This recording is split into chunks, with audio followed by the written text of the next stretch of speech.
बिस्मिल्लाहिर्रहमानिर्रहीम।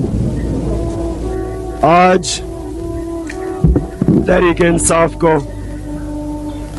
तकरीबन 1.5 महीना हुआ और मुझे ये खुशी है कि पाकिस्तान में सब करप्शन की बात कर रहे हैं। मैं समझता हूँ कि पाकिस्तानी लोग अब ये जो करप्शन है हमारे मुल्क में, ये मानने के लिए तैयार नहीं है। अब तक जितनी करप्शन पाकिस्तान में होती रही, हमारी कौम इसको अब तस्लीम करने के लिए तैयार नहीं है। मुझे बहुत खुशी हुई कि तहरीक इंसाफ का पहला ऑफिस गड़ी शॉ में खुला। तब्दीली के लिए आज पाकिस्तानी कौम मेरे साथ है, लेकिन 3 फरवरी को आपको पोलिंग स्टेशन पहुंचाने के लिए ना हमारे पास पैसा है और ना गाड़ियां।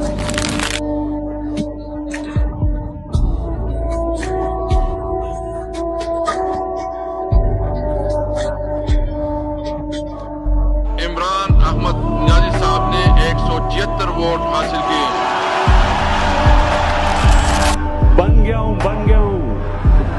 22 साल से सुनता था वज़ीर आज़म इमरान खान, अब बन गया हूं। And we will fight to the end.